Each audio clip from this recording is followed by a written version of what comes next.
Alright, what's up guys? Welcome back to another Dokkan battle video. And this one is mostly just gonna be a discussion based video.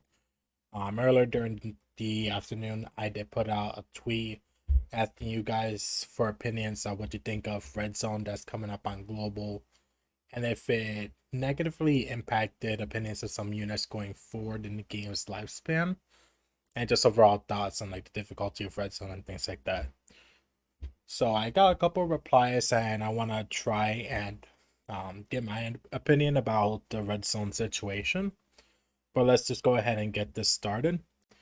So shout out to Sly and DJ Legend over on Twitter.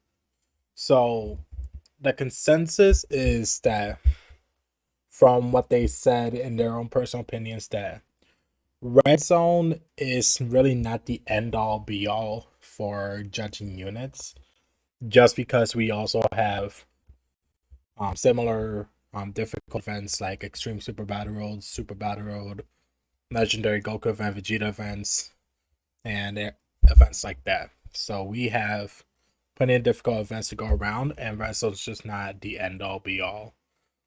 And I really agree with what Sly said here that it takes certain Dokkan Fest exclusives like Vidal and STR Bojack, and no one gives them the credit that they deserve just because that they don't do well in red zone as compared to other units like the LR Super Saiyan 4s, the LR Gods, the upcoming LR Blue Vegeta and Reach Trunks on JP, and a bunch of other units as well that they do better in red zone than these ones. But I agree with him that, you know, like the red zone judging is a little bit overrated, but it's not the definitive way to measure a unit. Just because we have all these difficult stages, like he said here, doesn't mean a thing because he's talking about truth here. That he's always pushing Super Battle and Extreme Super Battle stages to the side, and with the God of Instruction event, even though they're very difficult. DJ said that the red zone didn't change his perspective on the units. However, it negatively impacted the community and discussion in terms of how good units actually are. If they don't do well, I guess I'll make a Shenron or Broly that they're just garbage, or even against the Red Bone Bojack that they don't do very well either. So that's their opinions on this situation. Now I'll just give like a few examples, going over the Dokkan um, timeline, and we'll see how the game has progressed since the first year anniversary. So the main difficult events during the first and second year anniversaries were obviously Dokkan events. The most memorable one, in my opinion, was the second year anniversary with the Super Saiyan 4 Goku and Vegeta, the OG ones. When I was playing the game during this time, I remember Goku's event being so difficult and wasting stones on revives just because of his great transformation, and then just getting to Super Saiyan 4 was a challenge in it of itself. And mind you, I did not have the best team at the time because I was just starting out. But even going back and retrying those stages after I got a solid enough team, these Dokkan events were still very hard. Even with the 120% Tech Angel Super Saiyan 3 Goku back in the day, he was still pretty tough, even with the loaded 120% Mono STR team.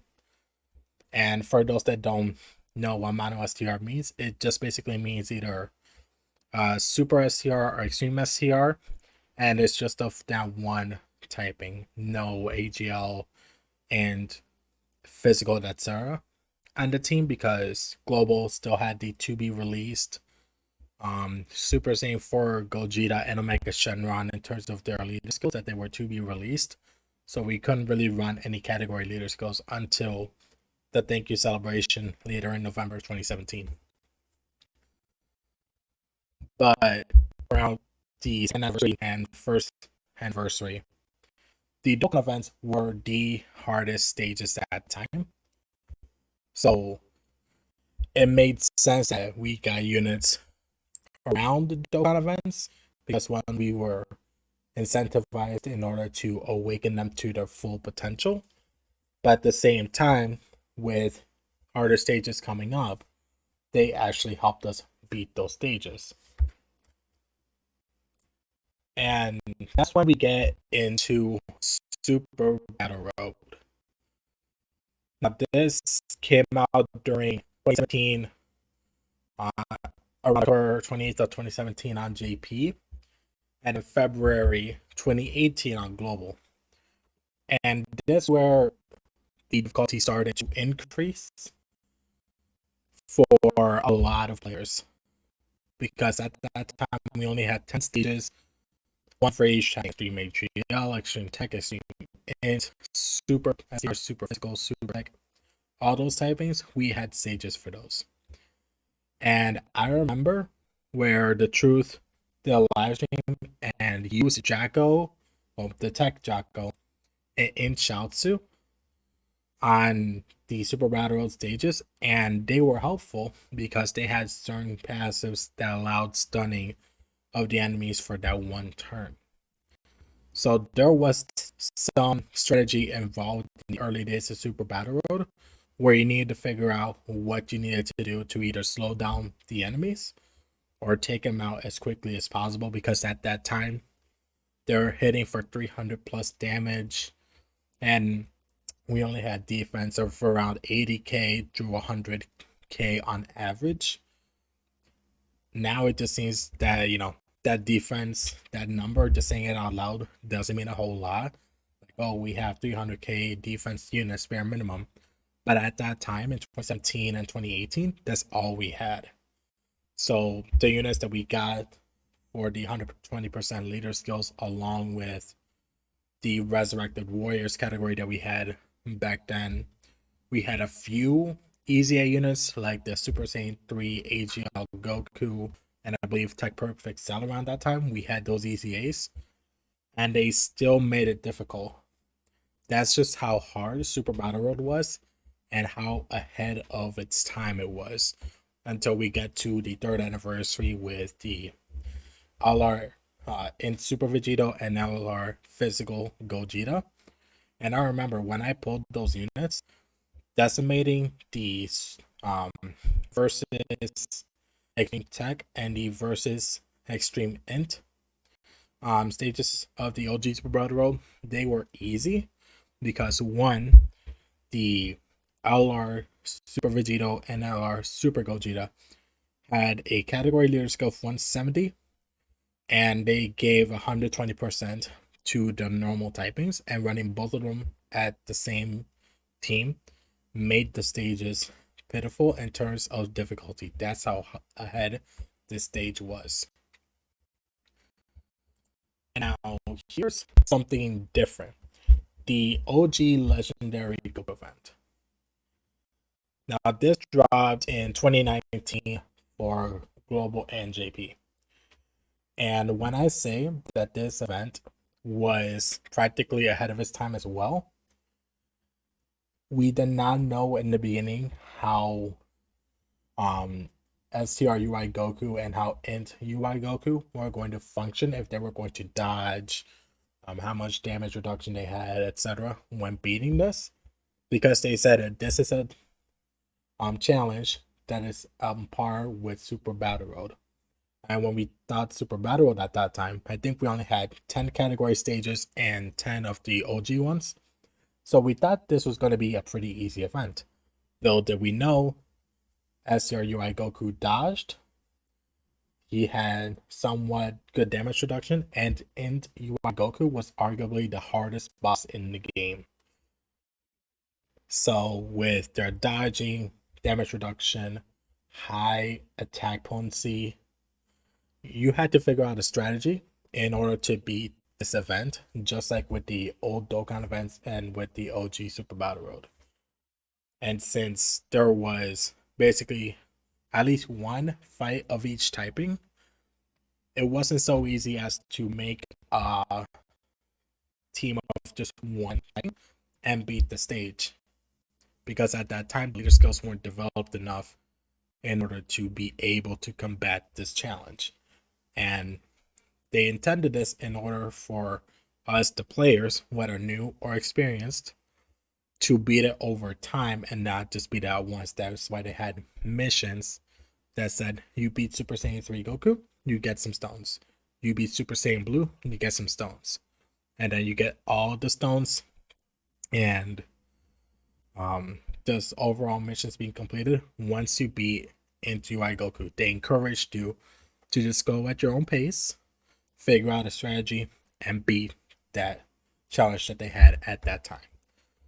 Granted, the Legendary Goku event for new players and like moderate players, like they've been playing over a year or year and a half, this is still a difficult event. But for us that are Dokkan veterans or experienced players that have been playing for a while now, since either third year or fourth year, this is like not a challenge at all. This is actually a pretty easy event that we can compare it to a Dokkan event because that's how easy it is for us. But for new players or players like 2 months in, and with how the banners are currently set up right now, where it's just like category leader skills and it's hard to get the exact units to build that category up because we have so many. It's going to be tough to be able to even beat the stage, which we consider easy.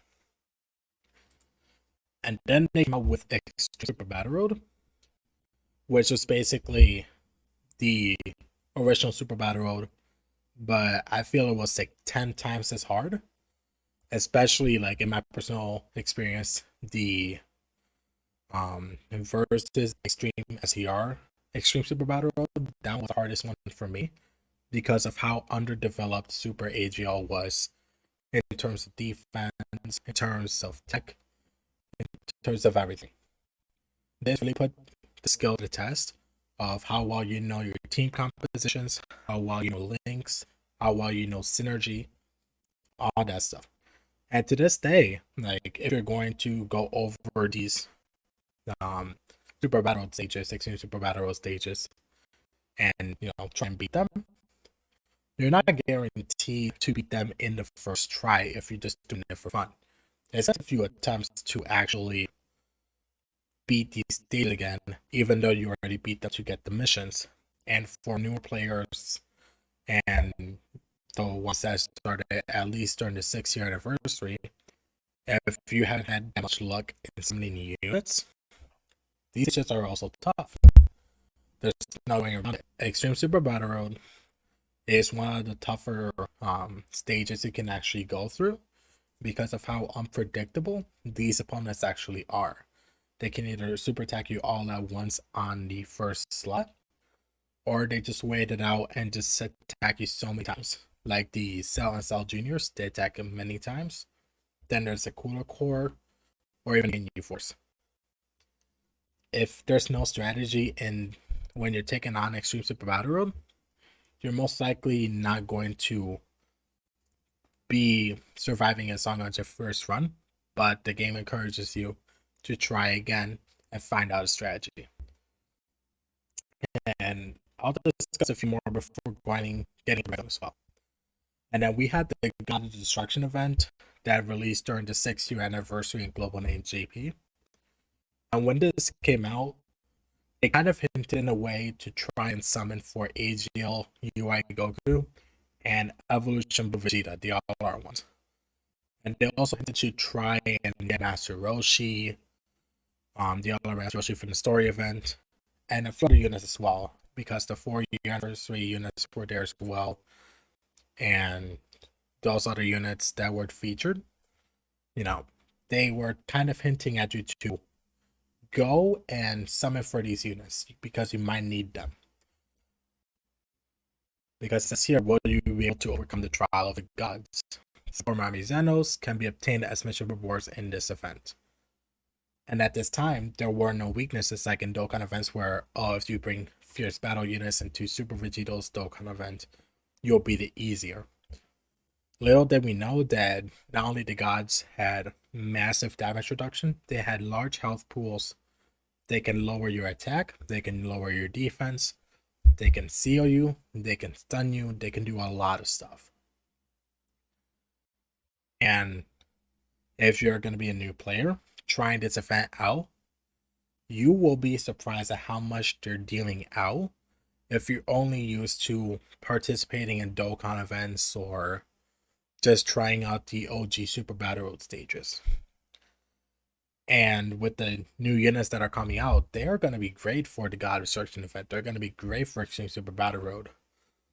Like the new HGL Goku Black that just released. He's going to be fantastic in Future Saga Super Battle Road and Extreme Super Battle Road. And as the team overall, he can probably go into the God Destruction event and take down Erwin, for example. He might take out Hellas.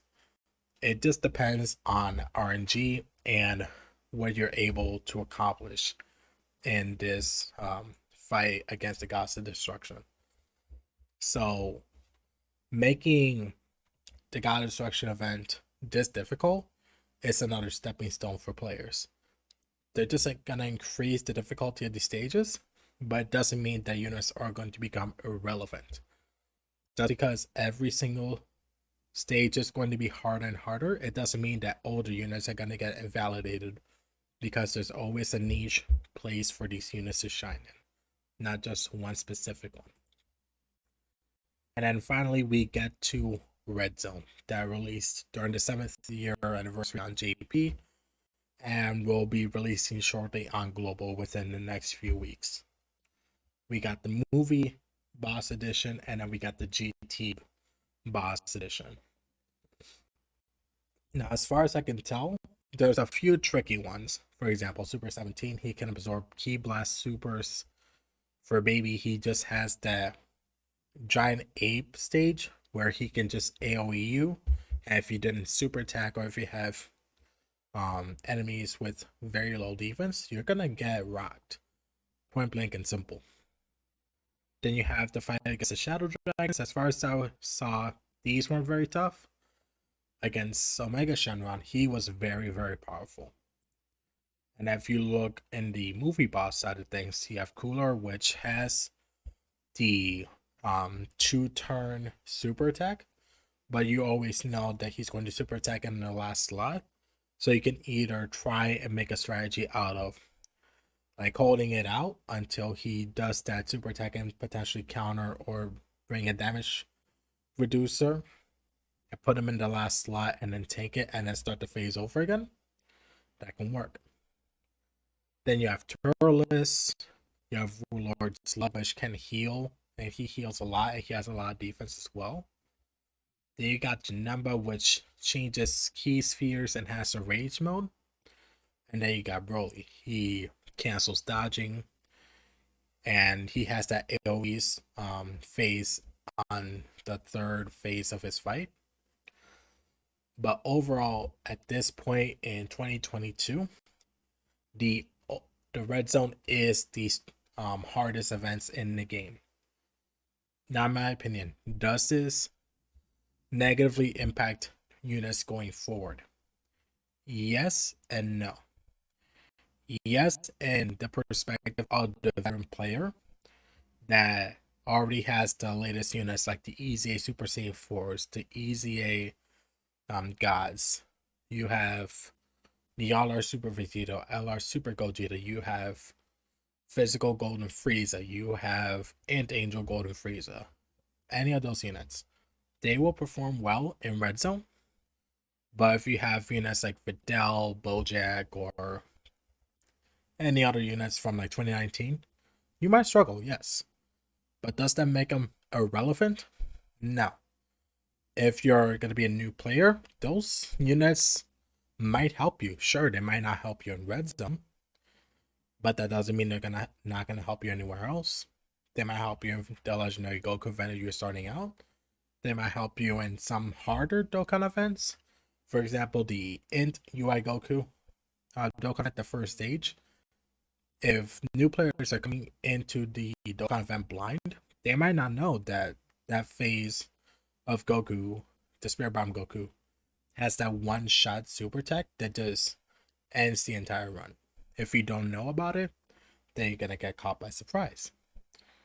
But those units that are specifically designed for Dokkan events, they will help out new players. and then you're gonna slowly progress to the super battle stages, to legendary events, and up to you reach the red zone. In my opinion, the community did just